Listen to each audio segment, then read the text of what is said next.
Boa noite. É um prazer estar aqui em Maringá. Acho que eu estive aqui 2 vezes no passado. É uma cidade muito bonita, das árvores, muito bonita. E eu agradeço o convite que me foi feito, né, para vir aqui trocar essa ideia com vocês e tratar de um tema num dia tão importante como hoje, né?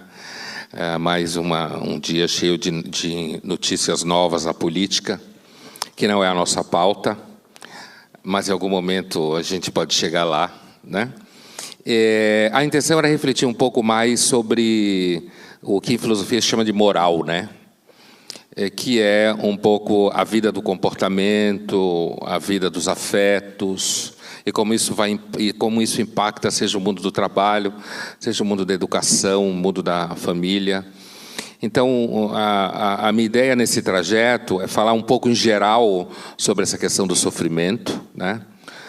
No mundo contemporâneo, principalmente, e depois ver como que isso foi se constituindo na chamada cultura da vitimização, né? Tem muita literatura sobre isso, para quem se interessa sobre o tema.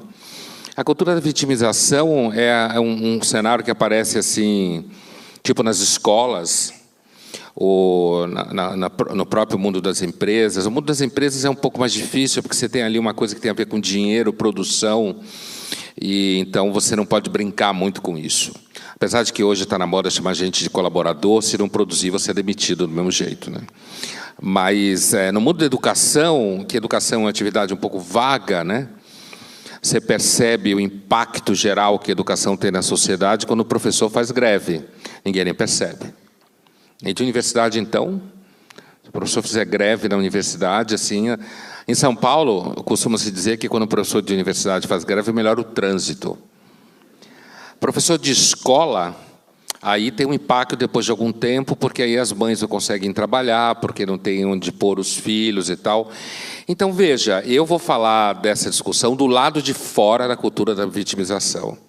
Que quem conhece o meu trabalho sabe que eu discuto isso do lado de fora. Eu não estou preocupado com a cultura da vitimização, não estou preocupado em agradar ninguém, em deixar ninguém se achando lindo, maravilhoso, né? Hoje, as pessoas que trabalham com pensamento público normalmente trabalham com muito medo, porque a gente tem uma cultura que está ligada a essa vitimização, que é a coisa dos ofendidinhos, né?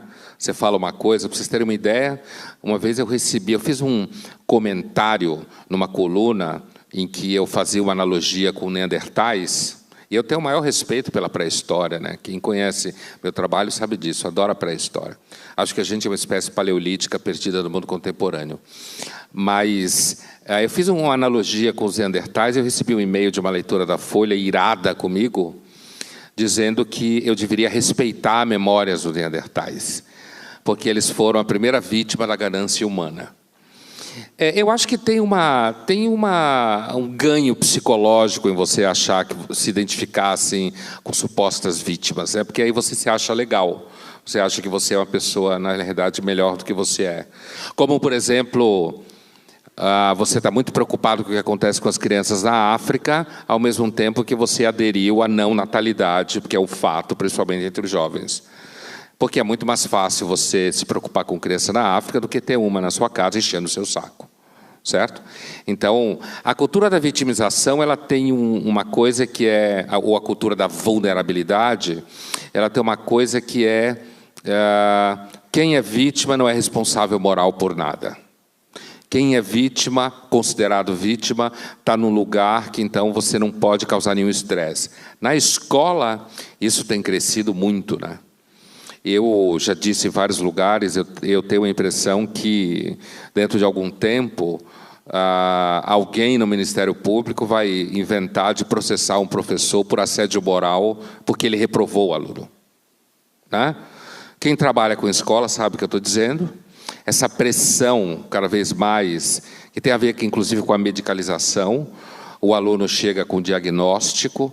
Então, aquela ideia de que a avaliação é um momento em que você não testa só conteúdo. A avaliação é um teste um pouco de... Hoje se chama resiliência, que é o nome da moda para falar caráter, né? Você testa um pouco a capacidade do jovem lidar com o estresse, que ele vai viver no mundo, por aí afora, né? O mundo do mercado hoje é muito mais competitivo do que era, muito mais, né? Eu fiz, há uns 3 anos atrás, um programa com alunos meus, que eu tenho uma coluna na Rádio Bandeirantes, e eles escolheram a pauta, a gente que estava lá pelos 20 anos, 19 na época, eles escolheram a pauta medo. Não é medo, né? Medo por quê? Porque o mundo é muito competitivo, cada vez mais competitivo. É que o mundo está parecendo uma balada, né? Tudo meio cheio, tudo aquela ideia de que o mundo é o Google, sabe? O mundo é o Facebook, é trabalhar numa empresa como o YouTube, onde todo mundo é descolado, né? Mas a sociedade de mercado ela é cada vez mais competitiva. E a gente já tem uma dor aí, sabe qual é? Eu quero focar aqui com vocês questões que geram sofrimento no mundo contemporâneo e como, às vezes, é difícil lidar com elas. Eu vou dar um exemplo aqui. Por exemplo, a sociedade de mercado é a única sociedade que produziu riqueza no mundo. Indiscutivelmente. Você pode não gostar, você pode achar que ainda Cuba vai se recuperar, né? Você pode achar que dá para alimentar 7 bilhões de pessoas no mundo com a sua horta orgânica, na sua varanda, ou no seu quintal. Você pode achar que dá, sim, para fazer uma economia baseada em... Agora, em São Paulo, apareceu uma novidade que a gente ofereceu uma casa para você morar em troca de você cuidar do filho dessa pessoa. Entendeu a lógica? É escravidão, né? Você trabalha em troca de casa e comida, né? Mas não é, na realidade é apresentado como uma coisa de que se juntos nós somos mais fortes, você está precisando de uma casa em São Paulo, está todo mundo que vem de fora jovem, normalmente jovem que cai nessa, né? Então, assim, está precisando de uma casa para morar, então você vai morar nessa casa, em troca de casa e comida, e você vai cuidar da criança que provavelmente a pessoa considera uma criança super inteligente, super criativa, né? Então, eu acho que a nossa sociedade contemporânea, ela é, talvez, a sociedade que pior lidou com o sofrimento e a doença na história da humanidade, até agora. Claro que não é uma afirmação científica, nem dá para ser. Mas acho que ela tem lidado mal e é fruto justamente do enriquecimento que aconteceu, que eu falava há pouco. A sociedade de mercado produziu enriquecimento instalado, que a gente normalmente não percebe, hein? Mas isso tudo aqui é fruto do enriquecimento instalado. O seu celular, o fato que amanhã você pode ir no dentista e tem uma tecnologia lá, o fato de que você vai ao hospital, o fato de que você pega um avião e vai a São Paulo, ou vai a Paris, o fato de que, se você tem 40 anos, é uma mulher e trabalha, e seu marido é um pé no saco, você vai embora, né? Inclusive, o fato de existir, por exemplo, toda a revolução gay, é fruto do marketing americano ter descoberto que o grupo socialmente identificado como gays era um potencial de mercado enorme, muita gente bem formada profissionalmente e com alto poder de consumo, e com o fato não tinha filho, hétero é pobre porque tem filho, e os gays não tinham filhos, né? Hoje alguns têm, então quando você não tem filho você fica mais rico, porque você não gasta dinheiro com seguro-saúde, pediatra, escola, né? Por isso que muitos jovens hoje, inclusive, vão escolhendo cachorros ou têm um filho só. Hoje entrou no avião para cá uma moça que devia ter uns 35 anos, com 6 filhos.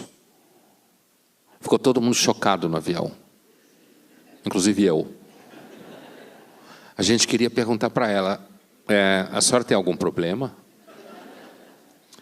É sério, parece piada, mas é verdade. 6 filhos, uma escadinha, tudo loirinho, de olho azul, né? E ela estava sozinha com 6 filhos. A classe com a qual ela administrou aquelas crianças no voo, sem criar nenhum problema, dá a impressão de que ela saiu do Paleolítico direto para cá, para Maringá hoje. Porque ela demonstrou um savoir-faire que não se tem mais hoje, né? Você pega mãe e pai com filho, normalmente está aquele estresse. Estão os dois em cima da criança, assim, olhando, como se aquilo fosse um alienígena. O que ele faz agora? Será que ele vai levantar? Isso é fome? né? Outro dia eu vi numa padaria em São Paulo. São Paulo a gente tem hábito de tomar café da manhã na padaria domingo, né? Sábado, quase todo dia, na verdade. E aí estava um casal lá com uma criança, e os dois olhando para a criança assim, parado. Eu olhei para ver se a criança tinha algum problema físico. Não, era só uma criança, e criança é uma coisa estranha, né? Porque é uma coisa muito rara. Então, essa moça, razoavelmente jovem, com 6 crianças, todos com a mesma cara. Era tudo irmão, tudo filho dela. Eu só posso assumir uma coisa, é católica. Deve ser católica, né? Ou então evangélica. Estatisticamente, são os grupos que produzem muitos filhos, né? Os grupos secularizados não produzem. Então, uma das formas de você resolver estresse com o mundo, estresse de escolhas tipo, me dedico à vida profissional ou me dedico à vida pessoal? Ou seja, uma dor, né? Um sofrimento. Uma das formas de se resolver isso hoje é você retirar da equação os filhos. E é o que está acontecendo. Você vai como se diz, você vai eliminando paulatinamente tudo na agenda que cria problema. Disso que eu estou falando. Então, a minha hipótese da minha conversa com vocês hoje, que não é minha hipótese, é que a cultura contemporânea, que é fruto do enriquecimento, certo? Fruto da riqueza instalada que está no nosso mundo, né? Qualquer um vê essa riqueza instalada em toda parte.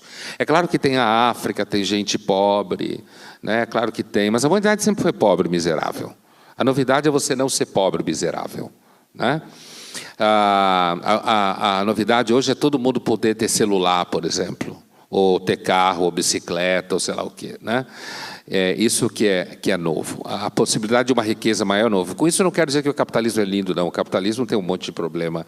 O mundo não é lindo. No mundo não tem jeito, não tem cura, nem tem salvação, né? Eu estou falando para vocês aqui a partir... Eu queria que ficasse claro para vocês assim, que existe um olhar de cima do que eu estou falando para vocês, que é o seguinte. Vou apresentar esse olhar para vocês agora. Esse olhar é de um economista, sociólogo, filósofo americano chamado Thomas Sowell, que eu recomendo para quem não conhece, tá? Thomas Sowell, S-O-W-E-L-L. Tem vários livros dele traduzidos em português. Eu estou me referindo ao livro dele chamado Conflito de Visões, especificamente. Nesse livro, Conflito de Visões, ele apresenta 2 modos de pensamentos básicos e vai analisando a história da filosofia e da sociologia recente, século XVIII para cá, a partir daí. Existe um conjunto, um universo de visões de mundo que ele chama de irrestrita, que não é o que eu vou fazer com vocês aqui hoje, tá? Não é a partir daí que eu vou falar, mas eu vou apresentar porque a ideia é essa, tem as 2 visões. Existe o conjunto de visão chamada irrestrita. E irrestrita aqui significa que é visto que o ser humano tem recursos infinitos para resolver problemas. E que ele vai resolvê-los ao longo do tempo. E que ele vai identificar as causas do problema. E uma vez identificado, ele vai conseguir soluções.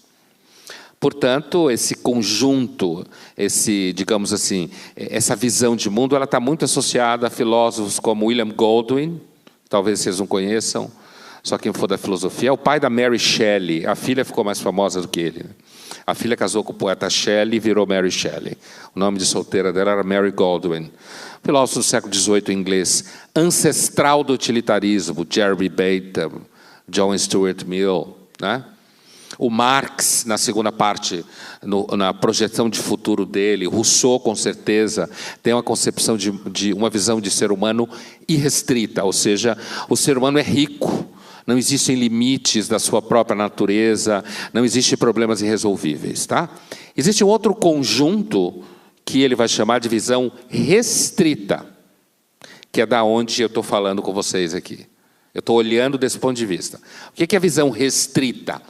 A visão restrita parte do ponto de que existe escassez de ferramentas e recursos do ser humano, que a gente nunca vai conseguir resolver tudo, que o mundo moderno criou uma série de coisas boas e junto com isso criou um monte de problema, e que o mundo não tem solução, não significa que a gente não melhore de vez em quando, e aí piora outra coisa, cria um problema e produz outro, né? A visão restrita do ser humano, ela é muito representada entre outros filósofos, por gente como o próprio Sowell, né? Ou como Adam Smith, né? Do Teoria dos Sentimentos Morais, né? Um claro filósofo escocês, né? Só para citar alguns nomes, mas eu não quero ficar citando nomes aqui. Então, a visão restrita significa o quê? Você olha para os problemas, sabendo que esses problemas você resolve alguns, outros não têm solução, a gente não sabe direito como resolve coisas. Por exemplo, valor. Dá um exemplo. Valores. Quem tem a visão irrestrita acha que a gente produz valores, a gente inventa valores. Quem tem a visão restrita entende que os valores são gerados socialmente e ninguém sabe direito como. Que não é você que decide. Quando você escuta alguém falar assim, não, porque eu tenho meus valores, essa pessoa ou é mal informada ou é ingênua, ninguém tem valor nenhum. São os valores que estão... você está sendo cozido dentro dos valores, né? É mais ou menos como se amanhã você resolver que o dólar vale um real, não vai valer. Valor é a mesma coisa. Você pode decidir que você é uma pessoa honesta, não adianta. Não é que você decidiu que você vai ser, né? Inclusive porque virtudes são coisas práticas, como dizia Aristóteles. Então, dentro desse viés restrito, que é o que eu estou apresentando a vocês aqui, eu estou olhando a partir desse ponto de vista, nós temos a condição humana, é uma condição que a gente não vai resolver alguns problemas e outros aparecem. O mundo moderno ele é caracterizado pela ideia de visão irrestrita, em grande parte, que a gente vai resolver todos os problemas. Ou, pelo menos, a gente consegue identificar os problemas e resolvê-los todos. Um exemplo claro de visão restrita. Nunca mais vai haver guerra. Por quê? Porque as pessoas evoluíram e todo mundo entendeu que guerra não é legal. Ninguém nunca fez guerra porque não é legal. Você faz guerra porque, em alguns momentos, alguns grupos entendem que o jeito é ir para o pau. Agora, a gente está vivendo um momento que também produz sofrimento e dor, que é esse fim da história, como se fala, né? Todos nós éramos fukuyamistas. Lembra do Francis Fukuyama? Quando caiu o socialismo real, como se falava, a União Soviética, no final dos anos 80, Francis Fukuyama, um hegeliano, escreveu um livro chamado Fim da História. E ele dizia nesse livro que não haveria mais de grandes conflitos, né? Porque haveria uma sociedade baseada na sociedade de mercado e na democracia liberal. E que, então, agora era uma questão de ajustes aqui e ali, problemas internos, mas não havia competição em termos de estrutura de mundo e de realidade. A gente viveu assim até agora. A China, se ela ultrapassar os Estados Unidos em economia, do jeito que ela vai provar que você pode produzir riqueza sem democracia. Isso pode pôr em risco a democracia. Pesquisas recentes mostram que a maior parte das pessoas não está nem aí para a política.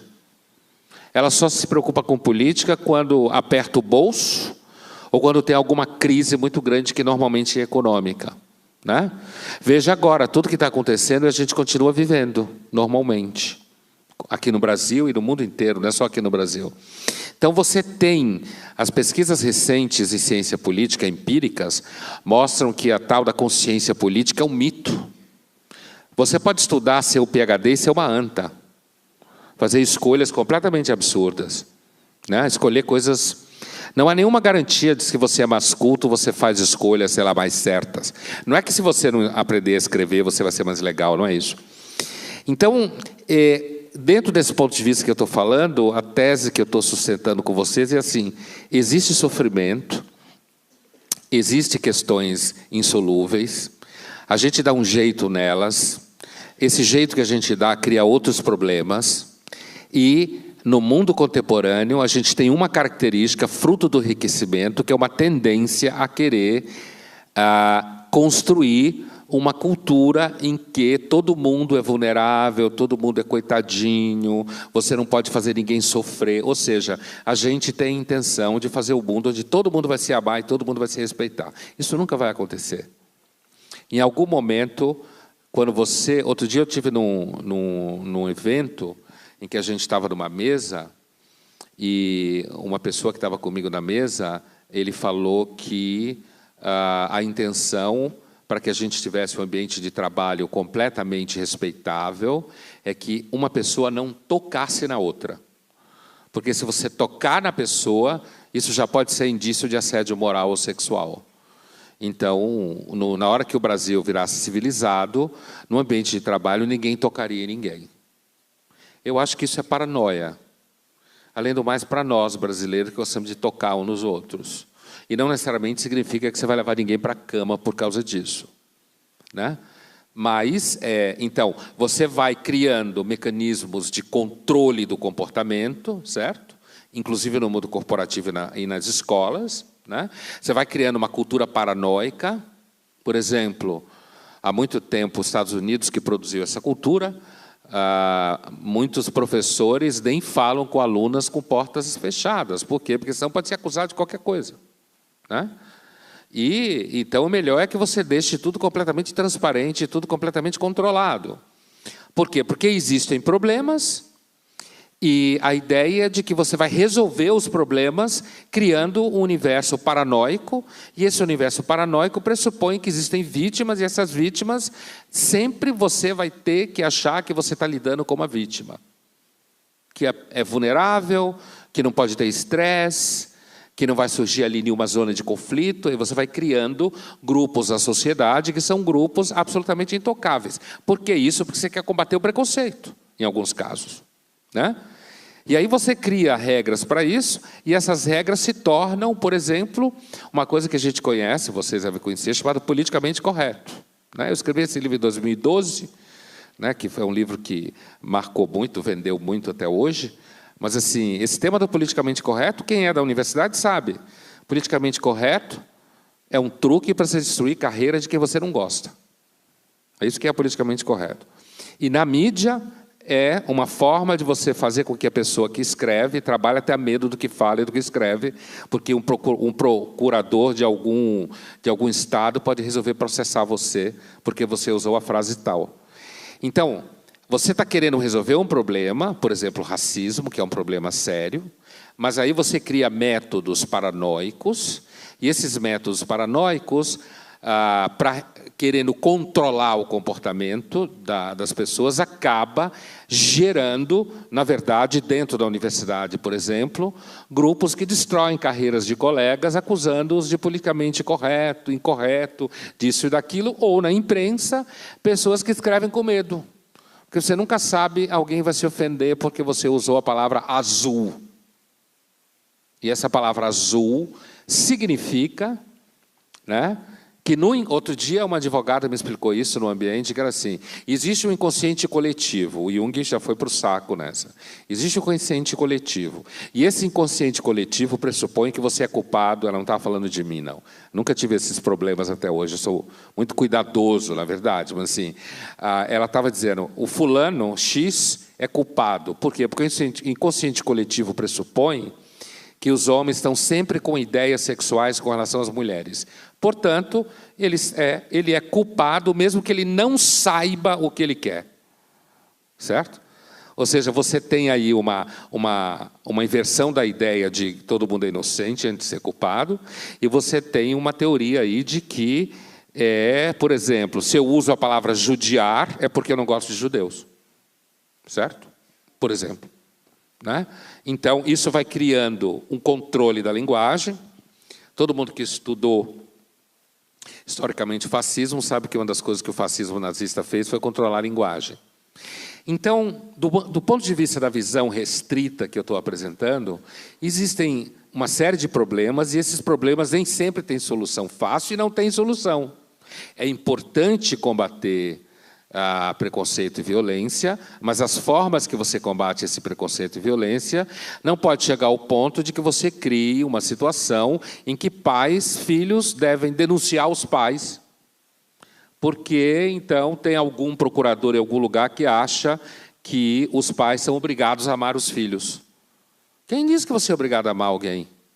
A solução para isso é não ter filhos. Eu não sou obrigado a amar ninguém. Aliás, é isso que as pessoas estão fazendo. Tomando uma medida econômica, para não ter trabalho, não ter problema com isso. Então, a forma contemporânea de lidar com a dor e com os problemas ou com o sofrimento é achar que vai resolvê-los. Essa é a forma, né? Que vai dar uma solução. E dando essa solução, tudo vai ficar legal, né? E uma das formas que a gente acredita que resolve é dizendo que existem pessoas absolutamente vítimas e vulneráveis que você não pode criar estresse. Existe um ganho nessa condição de vulnerável, sabe? Esse ganho é o seguinte: uma pessoa que é considerada vítima e vulnerável, ela não é responsável por nada. Se alguém virar para mim e disser que eu estou errado, eu vou passar a acreditar em Papai Noel. Na prática é assim. Se você é considerado uma vítima, você nunca está errado. Por quê? Porque o outro vai estar sempre na posição de que ele, na verdade, fez algum mal a você.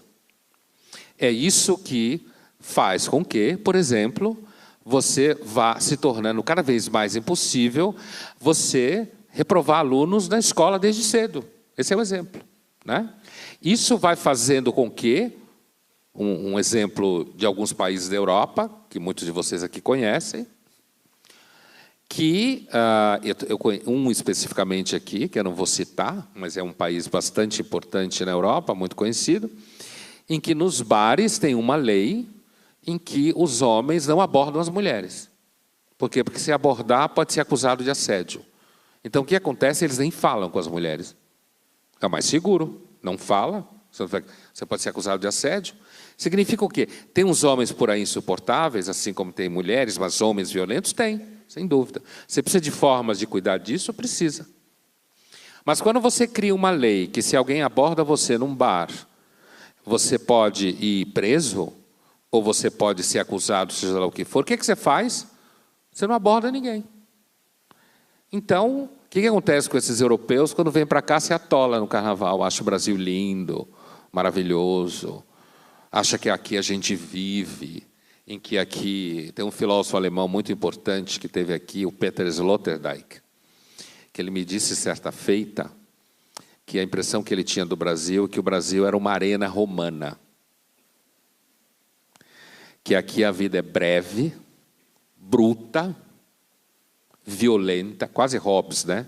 Breve, bruta, violenta, mas cheia de sangue e vida, que nós aqui estamos sempre tomados pela vida. E que eles, alemães, europeus, ele os comparou com uma, que eles chamam na Alemanha de Autobahn, essa autoestrada, sabe? Que tem aqui, né? São essas estradas. O estado de São Paulo tem muitas delas, são retas, não tem nem curva, né? Que são, ele comparou a Europa a uma autoestrada. Todo mundo vai numa velocidade alta para lugar nenhum. E ninguém se relaciona. Mas você está se movendo super eficazmente em direção a algum lugar que ninguém sabe qual é. E você vai resolvendo problemas, e a vida vai se tornando cada vez mais insípida, né? Isso significa que é boa a violência no Brasil? Não. Não é? Né? Significa que é ruim você, na Europa, poder, por exemplo... já há muito tempo ter cuidado com idosos? Não, não é ruim. Significa que, à medida que a gente vai criando solução para dores e sofrimentos, a gente vai criando outras dores e sofrimentos. E a percepção irrestrita de mundo, certo? Irrestrita, que acha que a gente sempre vai solucionar, o mundo corporativo é muito dominado por isso, pela percepção irrestrita. Economicamente, não. Ele sabe que os recursos são restritos. É que o marketing hoje está vendendo a ideia de que tudo é lindo, tipo capitalismo consciente, né? Ideias de que o valor principal da empresa não é lucro. Se você trabalhar numa empresa que o valor principal não é lucro, corra. Corra, vá embora. Porque uma empresa cujo principal valor dela não é lucro, logo, logo ela vai parar de pagar seu salário e seu seguro-saúde. Pode ir embora. Procure uma empresa cujo valor principal é lucro. Isso não significa que a empresa tem que chicotear você, não é isso. Né? Não é isso. A competição e o lucro são fundamentais para a produção de riqueza. Né? E a visão irrestrita, ela que faz com que tenha gente por aí dizendo que um dia o capitalismo vai ficar tão consciente, tão consciente, tão consciente, que todos os elos da cadeia produtiva vai ser produzido com respeito às pessoas. Isso é mais ou menos como acreditar na Cinderela. Hoje, o que faz com que seu celular não seja mais caro do que é é porque ele é produzido em países do leste asiático, onde as pessoas ganham quase nada. Você até pode usar o seu celular para defender o modo de vida indígena. Mas se não fosse gente que ganha quase nada, seu celular era mais caro do que ele é. Isso é um fato. Você pode dizer que ele não existe. Você pode dizer que, na verdade, um dia os chineses vão ganhar tanto quanto os americanos e europeus. E no dia que os chineses ganharem tanto quanto os americanos e europeus, o que vai acontecer é que tudo vai custar muito caro. Bastante caro.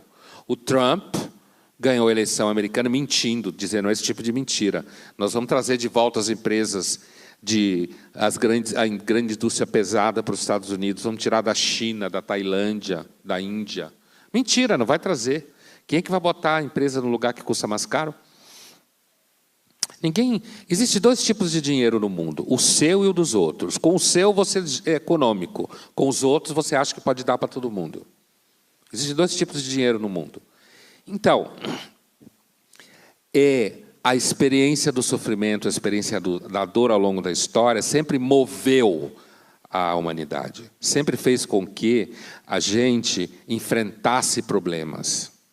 Vocês, por exemplo, as meninas aqui, vocês imaginaram o que é dar à luz na savana africana há 100 mil anos atrás? Imagina aí. Você gritando, emitindo sons e cheiros e predadores por perto. Hoje, quando você vai dar à luz, se der, tem anestesista, tem gineco-obstetra, aquelas que tiverem mais grana vai ter alguém para respirar junto com você, o marido respirando junto com você. Agora tem até licença paternidade, empresas deixando as pessoas sem trabalhar, os homens, 40 dias em casa. Sabe por que as empresas conseguem fazer isso? Porque ninguém tem filho. Se as famílias tivessem 5 filhos, que nem aquela moça que estava no voo, né? Além de pagar licença maternidade, mas uma pessoa que tem 5, 6 filhos, uma mulher, não consegue ter carreira, né? Faça a conta, né? Agora, se você der licença paternidade para o cara que tiver 5 filhos, ele também não trabalha, né? A empresa quebra. Então, esse culto da vítima, aqui no caso a vítima seria o pai, que tem que ficar em casa tomando conta do filho, esse culto da vítima, ele navega, na verdade, numa situação que só existe porque, nesse caso, a taxa de natalidade cai. E aí você pode dizer que a empresa é super legal porque ela dá... na Suécia também se faz isso, mas vai ver quantos filhos tem na Suécia. Qual é a taxa de natalidade lá? Lá os caras dão até dinheiro, mas ninguém quer. A mulher prefere trabalhar do que dinheiro para ter filho. Filho dura muito, dá muito trabalho, tira você da sua realização pessoal, né? Do seu dia a dia. Então, isso tudo, toda essa gama de situações do mundo contemporâneo, a sensação que eu tenho, e muita gente tem, e aí eu entro no outro conceito, que é o conceito de mimado, né? O conceito de mimado, que é um conceito de um psiquiatra inglês, que já está traduzido no Brasil também, chamado Theodore Dalrymple. Na verdade, a gente passou nos últimos anos no Brasil por uma grande revolução bibliográfica, né? Eu acho que alguns de vocês já têm essa percepção. Porque a universidade nunca foi um lugar democrático. Dizer que a universidade é um lugar democrático é uma das maiores mentiras do planeta, né? A Universidade de Ciências Humanas é um lugar que você não fizer aquilo que se faz a maioria, você não existe. Você apanha. Todo mundo sabe que é isso, né? É assim que funciona. Então, a universidade nunca foi um lugar democrático. Inclusive no plano das bibliografias. Eu recebo, melhorou muito, mas, digamos, há 6, 7 anos atrás, eu recebia e-mails, agora eu recebo... Quer dizer, as meninas que trabalham comigo nas mídias sociais, elas recebem e me trazem, e eu faço vídeos em cima disso. Mas eu recebo e-mail já há muito tempo de alunos de universidade, de escola, que contam situações e que queriam trabalhar determinado autor e o professor não deixou, porque não era daquela cartilha específica deles, né? Então, a gente sabe que quando... Por exemplo, você vê alguém egresso do mundo da universidade falando em nome de ética, é meio que uma piada, né? Sabendo como é o universo interno. Meio que uma piada. Então, assim, mas, de qualquer jeito, a gente tem melhorado, sim. Eu acho que a gente tem melhorado no Brasil nos últimos 4 anos, mais ou menos, que você tem tido um enriquecimento da bibliografia. Você tem tido uma ampliação, de fato. Tem acontecido uma ampliação, né? No sentido de que existem mais livros em português. E se pedem, os alunos pedem muita indicação. Para mim e para outros colegas, muita indicação. Então, você tem, por exemplo, esse psiquiatra chamado Theodore Dalrymple. Esse é o nome literário dele. O nome dele médico é Anthony Daniels. E ele tem discutido, desde o começo dos anos 2000, ele cunhou esse conceito de mimado, né? Aqui o livro chama-se Podres de Mimados, que saiu no Brasil, onde ele discute esse tema. E o que é esse conceito de mimado, né? Esse conceito de mimado, ele nasce do conceito nietzschiano de ressentimento. Ok? Imagino aqui entre vocês, aqueles que são nietzschianos, sabem do que eu estou falando. O conceito de ressentimento em Nietzsche. O Nietzsche, quando cunha o conceito de ressentimento, ele está falando no âmbito mais que a gente poderia chamar ontológico, ou no âmbito mais espiritual, quase, né? Todo mundo sabe que o Nietzsche dizia que o cristianismo é platonismo para pobre, né? Para as massas, né? No livro dele, O Anticristo. A gente sabe que o conceito de ressentimento do Nietzsche significa basicamente o seguinte: nós morremos de medo da falta de sentido da vida. Nós morremos de medo do fato do universo ser indiferente a nós. Nós morremos de medo da finitude, da morte, da frustração, do sofrimento. O que diz o Nietzsche?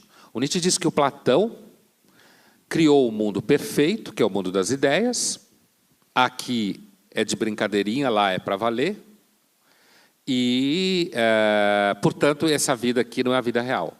Você tem que fazer filosofia, ser aluno do Sócrates, do próprio Platão, acreditar na metafísica, e aí você vai chegar nesse outro mundo. E aí ele vai dizer, na sua versão do Anticristo, que o cristianismo, na realidade, é uma versão dessa para as massas. É a versão do platonismo para a gente ignorante, né? Dizendo assim: siga o carpinteiro, ele é filho do dono, quando você morrer, você vai morar com o dono. Aqui você é infeliz, mas essa vida não é a real. Essa crítica do Nietzsche, ele vai dizer que o ressentimento alimenta a religião, o ressentimento produz a moral dos fracos, né, dos invejosos.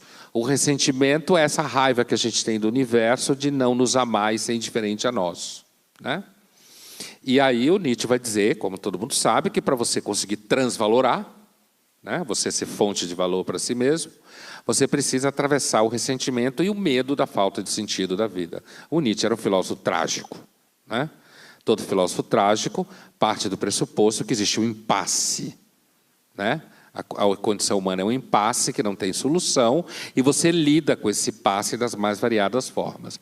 O Nietzsche é um trágico que diz: a vida não tem sentido, ótimo, eu sou livre. É basicamente essa diferença do Nietzsche para filósofos trágicos, pessimistas, como Schopenhauer, por exemplo, né? Bom, o Dalrymple pega esse conceito e ele traz para o âmbito psicossocial. E ele vai dizer que a sociedade de mercado, a vida em geral produz ressentimento. E a sociedade de mercado produz em larga escala. Por quê? Porque a sociedade de mercado promete para você que você vai ser rico e feliz. Isso não acontece. Você consegue comprar um celular barato. Você consegue viajar, sei lá, pela CVC. Você consegue, de repente, comprar uma casinha. Mas, para isso, você talvez trabalhe uma coisa que você odeia, talvez destrua a sua família, ou talvez não consiga ter muitos vínculos, tenha que conviver com um chefe que você detesta, mas você conseguiu, sei lá, ir para a Bahia nas férias, está valendo. Paga o ano inteiro pagando no final do ano, em 12 vezes, no cartão. Mas a sociedade de mercado diz para você: não, vai em frente, vai dar certo, você vai ser feliz. Aí vai te oferecendo livros de autoajuda, né? Vai dizendo para você que fulano de tal, que sofreu um acidente na China, hoje está feliz. Então você pode ser feliz também. Certo? Você fica aí gemendo porque sua casa é ruim, seu casamento foi para lata de lixo, seus filhos você não reconhece mais. Mas vai dar certo, vai dar certo. E, na verdade, às vezes a gente precisa disso mesmo, né? Porque às vezes a dor é muito grande mesmo, né? Então, assim, eu acho que quando, às vezes, você vê muita gente lendo autoajuda, né? Livro de autoajuda, ou palestra motivacional é muito corporativo para fazer o cara se sentir que vai dar certo. Imagina, se você não fizer palestra motivacional no mundo corporativo, você tem que fazer o cara se sentir feliz, né? Senão ele não funciona, né? Então, assim, portanto, a sociedade de mercado, ela naturalmente produz ressentimento. Por quê? Porque tem um monte de gente melhor do que os outros. Eu sei que está na moda a escola dizer que todo mundo é legal, mas todo mundo sabe que é mentira, né? Algumas pessoas são melhores que outras mesmo. São mais capazes, seja lá no que for. E não tem coisa para você entender o conceito de ressentimento, que está na base da coisa mimadinha, e que produz esse culto da vítima e da vulnerabilidade. Basta lembrar, na sua vida, quando você conviveu com alguém que era melhor que você. Lembra? Todo mundo já conviveu com alguém melhor na escola? Ela era mais inteligente e mais bonita que você? Você tinha raiva dela?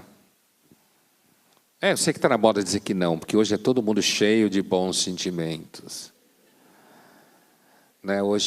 O mundo hoje é tão cheio de bons sentimentos que eu não sei como é que as pessoas não estão andando na rua se abraçando e se beijando, dando para os outros tudo que elas têm, né?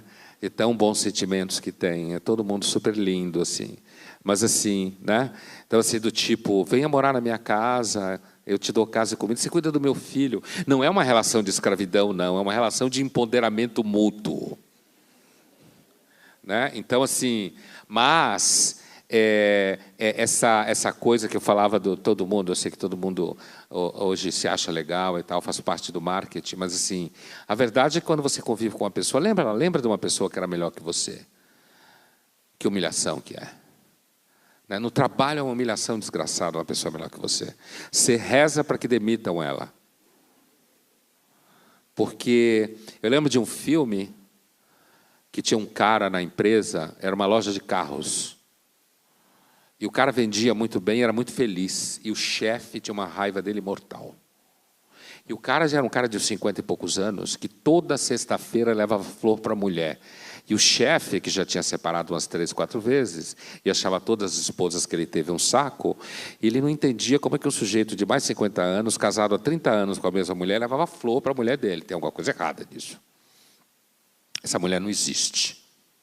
Aí ele vai investigar, a mulher existe. Não é que a mulher também parece feliz? A gente tem naturalmente a impressão, quando você vê alguém feliz, você acha que é mentira, né? Na maioria das vezes é mesmo, assim. No caso desse filme, né? No caso desse filme, então, o chefe, que era aquele ator Alan Larkin, no caso desse filme, o chefe começa a perseguir o cara, para o cara perder o emprego. Porque não aguenta aquele sujeito feliz daquele jeito. E que vende muito, os clientes adoram o cara. E aí ele consegue e o cara vai embora, perde o emprego. E aí ele fica feliz, porque ele quer provar que aquele cara não podia ser daquele jeito, tinha alguma coisa errada. Aí eles encontram, no final, um dia, o cara num bar de vendedor de carro. E o cara está super feliz. E aí o sujeito vê ele, abraça ele e fala, eu quero te agradecer. Imagina que humilhação. Eu quero te agradecer, porque não existe humilhação maior, não existe infidelidade maior do que você não odiar uma pessoa que te odeia. E a maior baixaria que você pode cometer com uma pessoa é você não odiar se ela te odeia. Assim, você pode até não ser fiel a quem te ama, mas você tem que ser fiel a quem te odeia. É muito mais sério o ódio do que o amor. Maquiavel já mostrava isso, né? Dura muito mais tempo, inclusive. Mas assim, amor você tem que dar presente todo dia dos namorados. Ódio, você não precisa dar presente nunca, ele está sempre ali presente. Né? Mas aí o cara agradece o chefe. E quando ele agradece o chefe, ele diz assim, olha, eu quero agradecer a você, porque o que você fez criou uma situação que eu tive coragem de fazer o que eu sempre quis fazer e nunca tive coragem. Eu e a minha mulher, a desgraçada da mulher dele, eu e a minha mulher abrimos uma loja nossa. E nós estamos ganhando muito dinheiro. É o fim do mundo. Ainda bem que essas coisas não acontecem todo dia. Porque se isso acontecesse, isso é objeto de... Podia ser, inclusive, uma palestra motivacional, né, esse caso.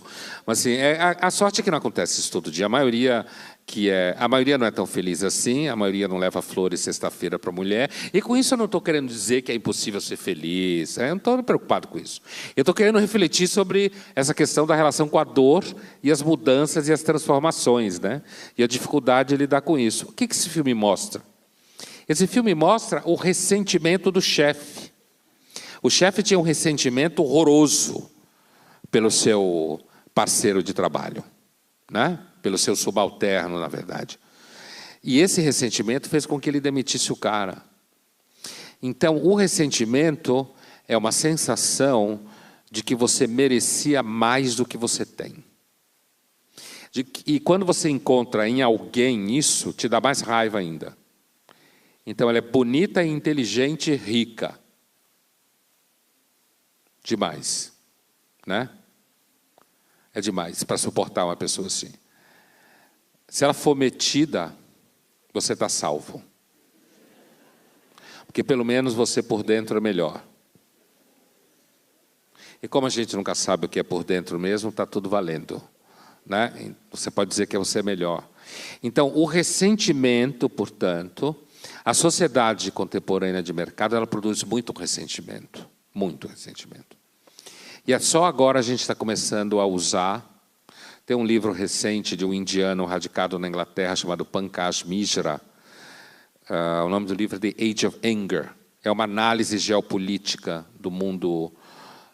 Ele começa lá na Revolução Francesa, mas o foco dele é principalmente o mundo agora, né? Grosso modo, da Primavera Árabe até a eleição do Trump, né, 2011 até 2016, quando o livro foi publicado. Tá? Então, assim, e ele usa a categoria de ressentimento para analisar, dizendo, a gente não está prestando atenção no ressentimento, hein? Mas o ressentimento cresce. O ressentimento, que essa sensação contínua de que a gente merece mais do que devia. E uma das coisas que produz em nós muito ressentimento é porque a gente sofre. E nós decidimos que não vai haver sofrimento. Nós decidimos que sofrimento é uma opressão cósmica contra nós. Sabe essa ideia que um dia alguém vai processar a gravidade porque ela atrai pessoas com mais peso? Porque vai dizer que, na verdade, é uma questão de preconceito, a lei da gravidade? Ainda mais se juntar com a quântica e diz que o universo reage ao observador e tal. É claro que eu estou fazendo uma ironia, né? Claro que estou fazendo uma ironia. Na verdade, essa discussão toda, grande parte da minha obra é o uso do método irônico. O que é o método irônico em filosofia?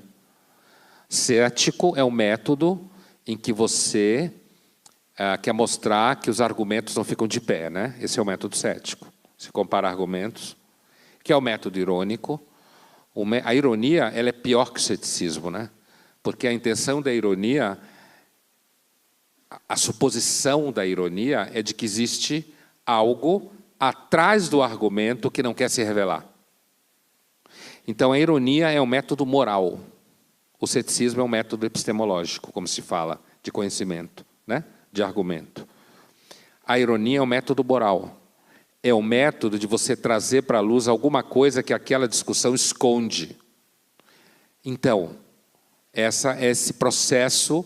Essa é a discussão que eu tenho tido muito no debate público, né? É o método irônico. O método irônico, às vezes, faz muitos inimigos, né? Quando eu falo, por exemplo, inteligentinhos. Quem são os inteligentinhos?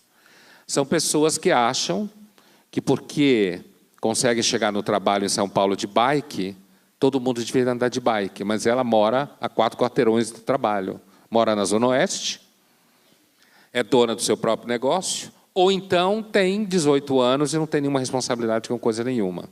E ela acha que isso pode ser universalizado para o mundo, né?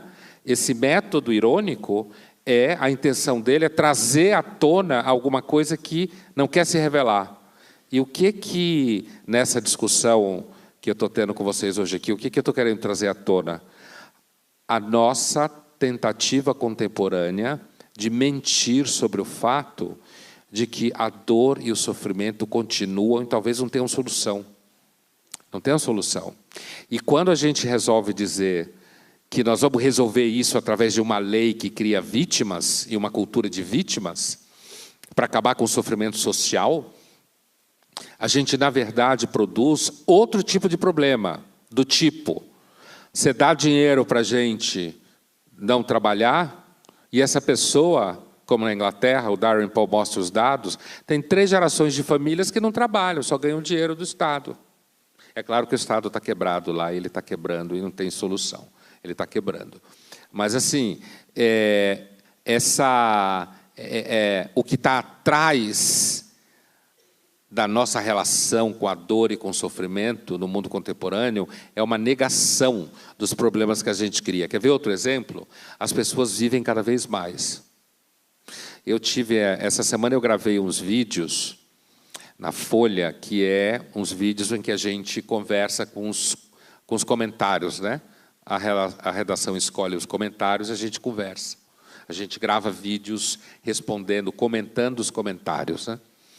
E uma discussão muito grande que gerou, num dos meus textos mais recentes, foi a discussão sobre os idosos, né? A questão de que ninguém quer tomar conta dos idosos, que é tão óbvio quanto o sol vai nascer amanhã. Isso não significa que você não ama a sua avó. Eu sei que você ama. Eu sei que você ama. Não é essa a questão. A questão é que, se não tiver quem tome conta, quanto mais você fala de sociedades cosmopolitas, né? Quanto mais você fala de sociedades onde você tem pressão de trabalho, aquilo que se chama progresso, né? Todo mundo acha progresso uma coisa ótima. Mas aí o progresso vai instalando e ele vai produzindo ambivalências, como fala o Bauman, né? Ambivalência nas relações. Então, assim, à medida que você vai instalando urbanização, competição, riqueza, você ama a sua avó, mas você precisa trabalhar. Você não tem o que fazer. O que você faz? Coloca numa casa de repouso. Cada vez tem mais casas de repouso. Por quê? Porque é um negócio. Por quê? Porque a sociedade de mercado, ela vai substituindo o vazio de vínculos por serviços, né? Então, as famílias são atomizadas. A mesma sociedade que produziu a longevidade é a mesma sociedade que produz a queda da natalidade. É a mesma.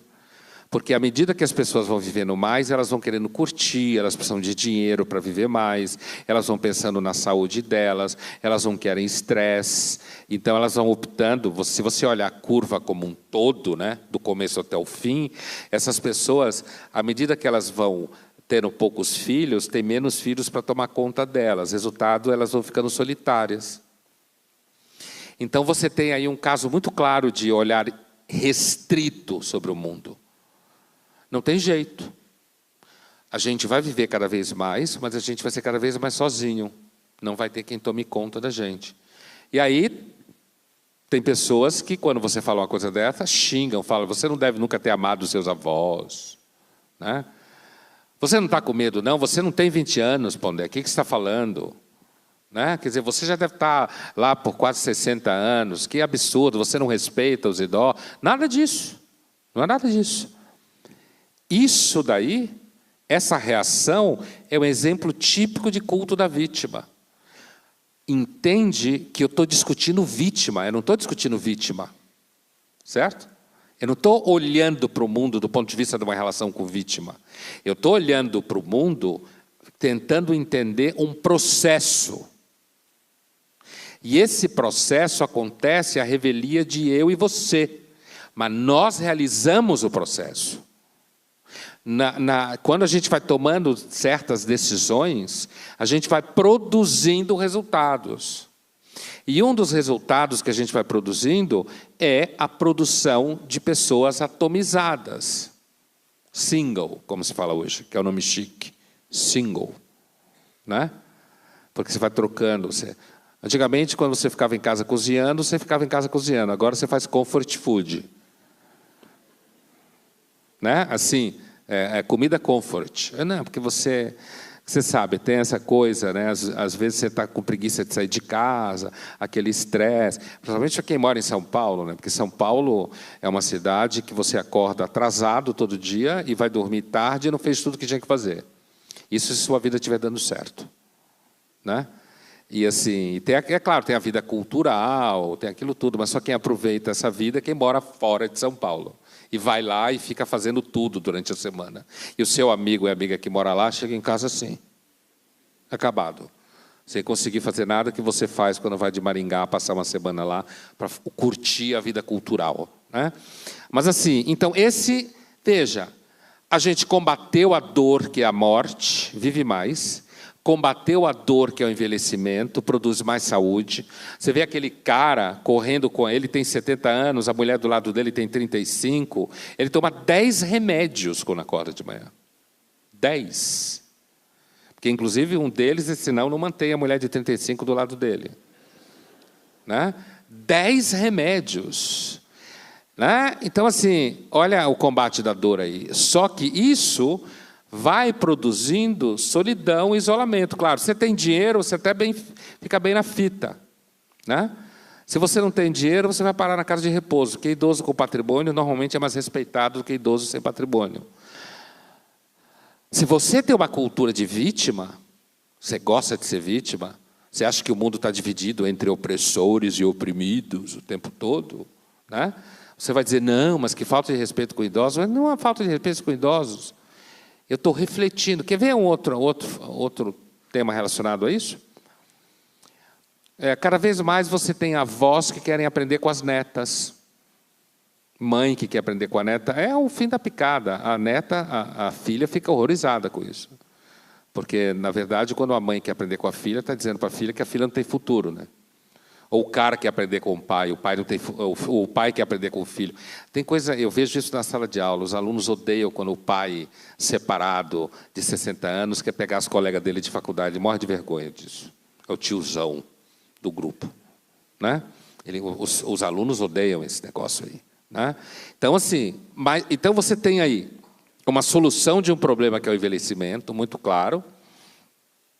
Você soluciona, mas você cria outro problema. É melhor deixar todo mundo morrer jovem? É claro que não. E nem dá para fazer isso agora, porque a medicina está avançando. Mas, ao mesmo tempo, à medida que isso também vai produzindo pessoas emancipadas, e pessoas emancipadas são normalmente voltadas para a vida delas, vai produzindo pessoas que não cuidam de ninguém, que depois vão ser os idosos solitários. É assim que funciona. A dor e o sofrimento é parte constitutiva. E a gente, às vezes, dá a impressão de que a gente vai conseguir produzir uma civilização que não vai ter dor nem sofrimento nenhum. Ou você vai declarar que os conflitos entre as pessoas estão proibidos de existir. Então, se você der um tapa no bumbum do seu filho, você está cometendo algum tipo de assédio com seu filho. A gente sabe como essa cultura ela vai ficando paranoica, né? Então, tem dois grandes resultados dessa cultura da vulnerabilidade, né? Os mimados da sociedade rica, que não conseguem lidar com o sofrimento, que morrem de medo, né? E como eles têm medo e raiva daqueles que conseguem lidar, então eles ficam querendo ser tratados como especiais, eles não querem correr o risco da competição. Né? Você tem duas conclusões grandes disso. Né? Uma delas, que eu toquei no começo da nossa fala, é que a cultura das vítimas produzem pessoas moralmente irresponsáveis. Por quê? Porque você é um coitado, então você não é responsável por coisa nenhuma. Você só é vítima da sociedade, do mundo, de tudo. Então você nunca vai ter que assumir responsabilidade por coisa nenhuma. E, por outro lado, né, uma conclusão também direta disso daí, é que a gente vai ter que produzir cada vez mais métodos que gerem cada vez mais alienação. para a gente não entrar em contato com o sofrimento que tem. Quer ver um outro exemplo também, que me veio à cabeça agora aqui? Daqui a alguns anos, evidentemente, as pessoas vão separar reprodução de sexo. Se tivesse uma sala de aula aqui, eu ia perguntar, mas aqui não é uma sala de aula, não dá para levar esse papo. Mas, assim, daqui a algum tempo, assim como eu teria perguntado quem quer ter filho, quem não quer. Eu lembro eu tive algum tempo atrás um evento de publicidade, que era um evento que estava discutindo valores femininos. Isso é bem típico da sociedade. Acabei de lembrar desse exemplo aqui.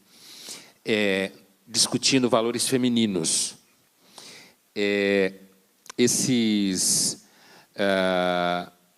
Tinha todo o material produzido, para fazer uma longa história curta, tinha todo o material produzido, e esse material, valores femininos, acabaram virando valores da maternidade. Olha só que coisa, tudo que era valor feminino virava mãe. Né? Isso agora. E, quando isso foi discutido, estava a plateia lá de gente, normalmente de 25 a 40 anos, basicamente mulheres, e quase ninguém ali queria ter filho. E, no entanto, estava se defendendo os valores da maternidade. Isso é bem típico do modo contemporâneo de se relacionar com a dor. Você mente. Você inventa um comportamento, você transforma a maternidade numa ideia abstrata, todo mundo defende, isso vai para a publicidade, mas, na verdade, você não tem nenhuma experiência concreta. Entendeu? A lógica? Quer dizer, você cria uma alienação da experiência concreta e você transforma ela numa grande ideia. Você diz que é fundamental os valores da maternidade, mas mãe mesmo ninguém quer ser. Certo? Então, isso esse movimento, né? Eu vou começar a fechar aqui, vou dizer umas palavrinhas sobre, digamos, as dores que a gente está passando. Assim, muita gente me pergunta, e hoje eu fiquei o dia inteiro falando disso, como vocês imaginam, o que aconteceu da sentença do Moro, né? Mas, assim, que é também uma dor, mas o âmbito político é interessante refletir isso também, no nosso caso aqui no Brasil hoje. Mas, para fechar o raciocínio, então, esse exemplo que eu ia dar para vocês é assim: daqui a algum tempo a gente vai separar reprodução de sexo. Né?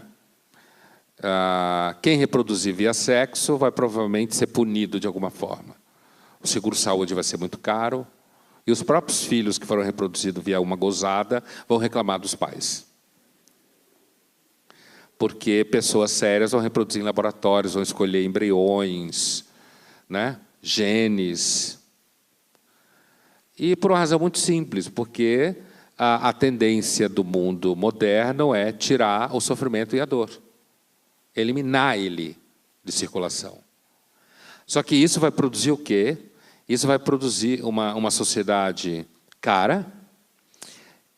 Você vai investir muito nesse filho que você vai ter. Agora tem um caso na Inglaterra de um bebê que está doente, vocês devem saber, até o Papa se meteu no meio. O bebê tem uma doença muito grave. A pergunta normal que se faz é o seguinte: por que não deixa o bebê morrer e tem outro? É tão fácil fazer filho? Por que não deixa a criança que está sofrendo relaxar, porque não tem cura a doença que ela tem 11 meses, né? E faz outro. Mas a gente fica agarrado, né? Assim, nós dizemos que nós somos super livres, todo mundo cada vez é mais livre. Você é super livre, você passa o cartão, todo mundo sabe onde você está. Todo mundo sabe, né? Tudo está na plataforma de Big Data, mas você acha que você é livre. Então, essas contradições, veja, eu disse para vocês no começo da conversa que era visão restrita, né? Não tem muita saída. A gente resolve um problema, cria outro. Eu tenho a impressão que é necessário trazer esse debate à tona, né? E ele é necessário quando eu digo, é provável que daqui 100 anos não haja nenhuma reprodução via sexo, só em regiões muito pobres do planeta, e eles ainda vão olhar para trás e vão dizer, imagina, 100 anos atrás as pessoas confundiam sexo com reprodução. Eles achavam que, como se reproduziu durante muito tempo gozando, isso era o normal. mais ou menos como era normal morrer com 30 anos. Né? Agora, é claro que isso vai tornar a gente cada vez mais dependente da técnica. E isso pode ser que produzam pessoas com uma genética tal, e isso gere, inclusive, bactérias que ninguém nunca conheceu. Né? Então, a gente vai resolvendo um problema aqui, vai estourando lá. Então, assim, eu acho que é bem importante trazer, e essa foi minha proposta para vocês hoje, esse olhar restrito. Restrito aqui não significa a cabeça fechada. Restrito aqui significa começar a olhar para as coisas e perceber a escassez delas. Perceber como a gente facilmente pode viajar na maionese e achar que está resolvendo tudo. Não está. Está resolvendo umas coisas e criando outros problemas.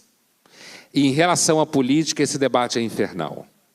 Né? Em relação à política, o debate é infernal. Né? Assim, a gente está vivendo no mundo hoje um estresse com relação à representação política, tá? Os modos de representação política que a gente conhece. Veja que o rolo não é só no Brasil, a gente tem os nossos aqui, mas não é só aqui. O G20, depois de muitos anos, não discutiu economia, discutiu geopolítica, como vocês sabem. A Inglaterra teve uma eleição que deu empate. O Jeremy Corbyn, que a maior parte dos jovens votou, é um populista que prometeu dar tudo de graça para todo mundo. Olha a visão irrestrita aí. Ó. Quando alguém diz para você que o Estado vai dar para você, ou é um mentiroso ou é um iludido. O Estado, primeiro que o Estado não ganha dinheiro, ele só tira dinheiro dos outros. Ele não produz dinheiro. Né? Ele tira dinheiro da arrecadação. Mas a eleição na Inglaterra, a Inglaterra decidiu sair o Reino Unido decidiu sair da Comunidade Europeia, inclusive porque circulou uma mentira nas mídias sociais. A gente não sabe o impacto das mídias sociais na política no futuro. A gente não sabe, né? Não dá para saber ainda o que vai acontecer. Impactou as eleições nos Estados Unidos, impactou a eleição do Brexit, né? Impactou a eleição na França. Aqui no Brasil, as mídias sociais foram muito importantes, o impeachment da Dilma. Agora, eu acho que o dado relevante para a gente pensar um pouco, não dá para aprofundar isso, mas assim, um dado relevante para a gente pensar um pouco o que está acontecendo no Brasil hoje, do ponto de vista da visão restrita também, né, uma visão que eu acho um pouco mais concreta, mais madura em relação às coisas, a gente começou no processo, ainda quando a Dilma estava no poder, um processo da Lava Jato, agora a condenação do Lula hoje, a Lava Jato se abriu, pegou gente de outros partidos políticos, né?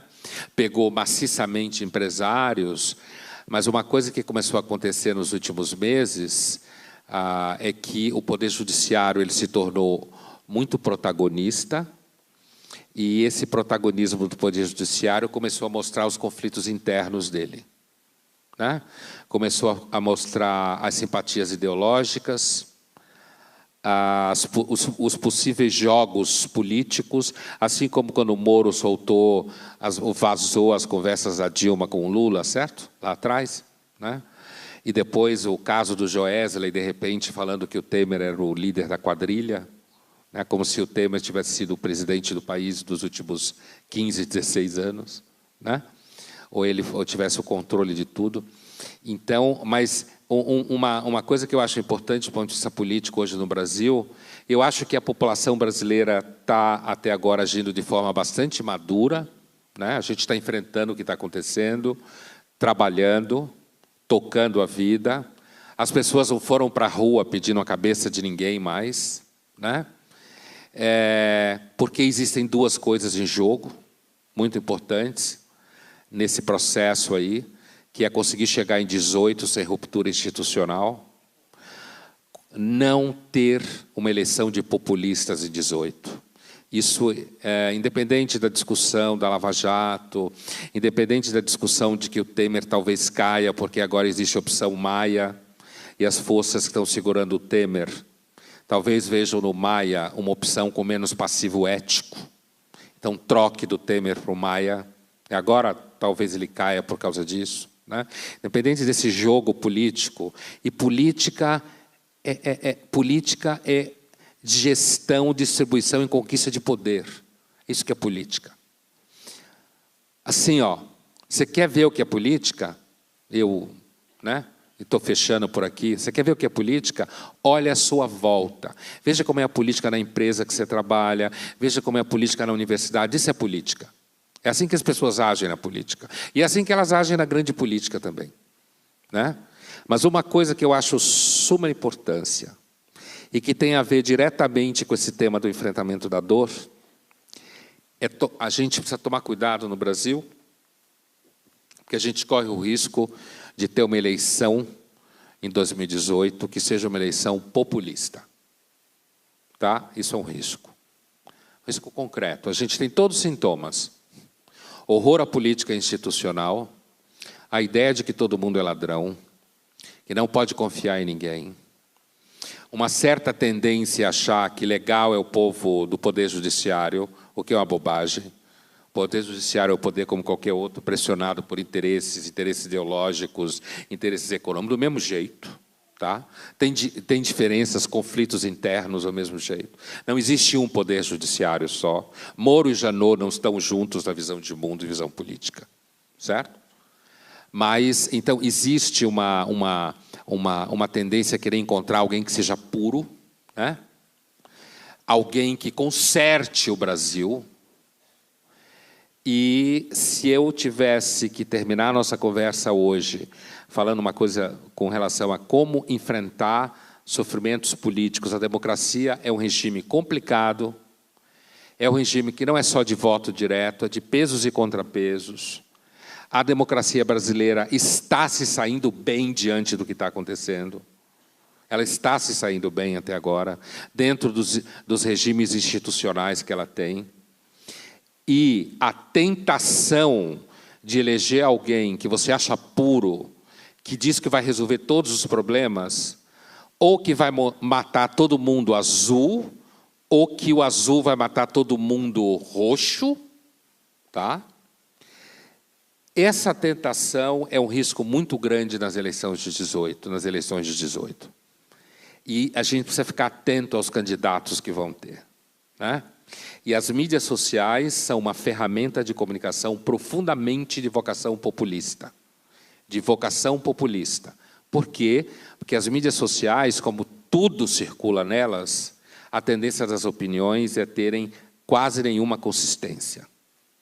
E você tem figuras que vão crescendo nas mídias sociais, né? Como a gente sabe, e você está lá atrás do seu computador. É por isso que tinha gente no MEC defendendo o modo de vida indígena. Eu acho super engraçado alguém no MEC defendendo o modo de vida indígena. Né? Acho uma daquelas contradições engraçadas. Ele se identifica com a vítima, e aí ele acha que ele é legal, mas ele está no seu MEC, produzido e pensado no Vale do Silício, custa caro como o diabo. Né? Mas isso faz com que ele tenha uma sensação de que ele é uma pessoa boa. E com isso ele acha que ele vai para o céu e ele tem todos os sentimentos. Então, assim, visão restrita de mundo é uma coisa que eu acho que a gente precisa pensar. Os recursos são sempre escassos, não só ambientais, mas humanos também. Né? As dores e os sofrimentos são sempre parceiros na história da humanidade. O mundo contemporâneo é um mundo que tem, por decisão, moderno já, querer eliminar a dor. E à medida que a gente vai eliminando, a gente vai produzindo outros tipos de dores. E uma das piores formas de se relacionar com isso, do ponto de vista pedagógico, psicológico, social e político, é a ideia de que o mundo está dividido entre malvados e vítimas. Essas vítimas são condenadas à infantilização, elas são condenadas a nunca assumir responsabilidade. Eu vejo isso na sala de aula. Cada vez mais, os jovens chegam na universidade medrosos, com medo de encarar a avaliação, com medo de encarar o contraditório. Um monte de gente que vem com o diagnóstico na mão, que mostra para você, então não pode ser avaliado, não pode ser isso porque alguém disse que tem esse problema até aquele. Né? Medicalização, que já se falava desde o começo, desde os anos 90. Então, me parece que a cultura da vítima é uma das piores formas de se relacionar com a dor e com o sofrimento. Porque a dor e o sofrimento não tem solução, ela está sempre aí. E eu continuo achando que a melhor forma de lidar com a dor e o sofrimento é perceber que você resolve uma, aparece outra, resolve uma, aparece outra, e na política do mesmo jeito. Se a gente conseguir chegar até 18, com a economia um pouco melhor, e a gente tiver candidatos em 18, que não tem um risco populista, a gente terá sobrevivido bem os últimos 5 anos. Obrigado.